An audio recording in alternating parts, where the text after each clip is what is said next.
கிறிஸ்துக்குள் பிரியமானவர்களே, ஆண்டவரும் உலக ரட்சகருமாகிய இயேசு கிறிஸ்துவின் நாமத்தினாலே இருதயத்தின் ஆழத்திலிருந்து உங்களுக்கு இந்த கால வேளையில் நல்வாழ்த்துக்கள். மத்தேயு எழுதின சுவிசேஷம் 6வது அதிகாரம் 27வது வசனத்தை வாசித்து இந்த நாளுக்காக நாம் ஜெபிப்போம். கவலைப்படுகிறதினாலே உங்களில் எவன் தன் சரீர அளவோடு ஒரு முழத்தை கூட்டுவான்?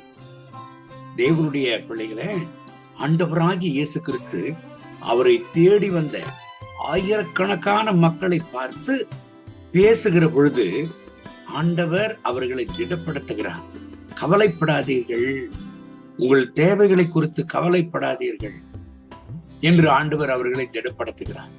26வது வசனத்தை வாசிப்போமானால், ஆகாயத்து பறவைகளை பாருங்கள், அவைகள் விதைக்கிறதுமில்லை, அறுக்கிறதுமில்லை, அவைகளை பிழைப்பூட்டுகிற தேவன் உங்களை பிழைப்பூட்டுவார் என்று ஆண்டவர் சொல்லுகிறார். இந்த கால வேளையில என் அன்பு தேவனுடைய பிள்ளைகளை, நீங்கள் எதை குறித்து கவலையோடு இருக்கிறீங்க? எதை குறித்து व्यसனத்தோடு இருக்கிறீங்க? இந்த நாட்களில ஒரு விஷயத்தை நாம் பார்ப்போமானால், அநேக கவலைகளினால, அநேக மனபாரம், அநேக கவலைப்படுகிறதுனாலே மனித சந்ததிக்கு வியாதிகள் அதிகமாகிறது என்கிற ஒரு கருத்தை நாம் பார்க்கிறோம். கவலைகள் தான் இல்லாத வியாதிகள் எல்லாம் கொண்டு வருமா? தேவனுடைய பிள்ளைகளை, அதிலும் விசேஷமாக எதை குறித்து நம்ம கவலைப்படக்கூடாது? நம்முடைய எதிர்காலத்தை குறித்து கவலைப்படக்கூடாது. காரணம், நம்முடைய எதிர்காலம் கர்த்தருடைய கரத்தில் இருக்கிறது. நம்முடைய எதிர்காலம் ஆண்டவரிடத்தில் இருக்கிறது. அவர் யெகோவா ஈரே, அழைத்த தேவன் உண்மையுள்ளவர். அவர் எல்லாவற்றையும் பார்த்துக் கொள்வார். இந்த கால வேளையில என் அன்பு தேவனுடைய பிள்ளைகளை, ஒரு விஷயத்தை உங்களுக்கு நான் நினைப்போட்டு விரும்புகிறேன். மத்தேயு எழுதின சுவிசேஷம் 7ஆம் அதிகாரம் 11வது வசனத்தை வாசிப்போமா?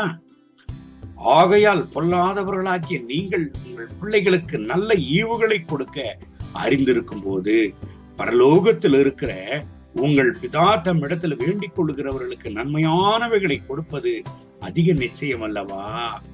பொல்லாதவர்களாகிய நீங்களே உங்கள் பிள்ளைகளுக்கு நல்ல ஈவுகளை கொடுக்க அறிந்திருக்கும் பொழுது பரமபிதாவானவர் தம்மிடத்துல வேண்டிக் கொள்கிறவர்களுக்கு நன்மையானவைகளை கொடுப்பது அதிக நிச்சயம் அல்லவா என்று ஆண்டவர் இந்த இடத்துல உற்சாகப்படுத்துகிறார் தம்மை தேடி வந்த ஜனங்களுக்கு.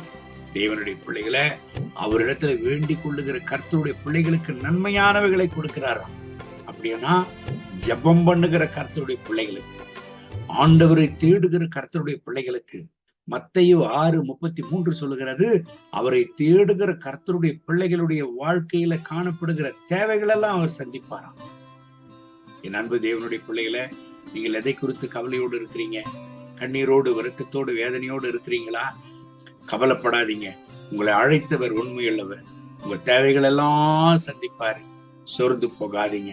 ஆண்டவர் உங்களை ஜீவனுள்ள சாட்சியா நிறுத்துவார். இந்த வசனத்தின்படி கர்த்தர் உங்களை ஆசீர்வதித்து இந்த நாள் முழுவதும் நடத்துவாராக. கண்களை மூடி ஜெபிப்போமா? அன்பின் ஆண்டவரே, இந்த கால வேளையில என்னோடு சேர்ந்து ஜெபித்துக் கொண்டிருக்கிறேன் அன்பு சகோதர சகோதரிகளுக்காக ஜெபிக்கிறேன். இவர்களை ஆசீர்வதிங்க. கர்த்தருடைய மனதிற்கு இவர்கள் மேல இறங்கி வரட்டும். உடைய ரத்த கோட்டுக்குள்ள இவர்களை முடிமறையும். எதை குறித்து இவர்கள் கவலையோடு இருக்கிறார்களோ, என்ன தேவைகளை குறித்து விசாரத்தோடு கவலையோடு இருக்கிறார்களோ, இன்றைக்கே இவர்கள் தேவைகளை சந்தியும். ஒரு அற்புதத்தை இவர்கள் வாழ்க்கையில செய்தர்களும். இவர்கள் துக்கம் சந்தோஷமாக மாறட்டும். ஆண்டவரே, இவர்கள் என்னத்திற்காக ஜெபித்துக் கொண்டிருக்கிறார்களோ, இன்றைக்கு இவர்கள் தேவைகளை சந்தியும். கர்த்தருடைய மனதிற்கும் அளவில்லாமல் இவர்கள் மேல் இறங்கி வரட்டும். மகிமை கனம் துதி உமக்கே.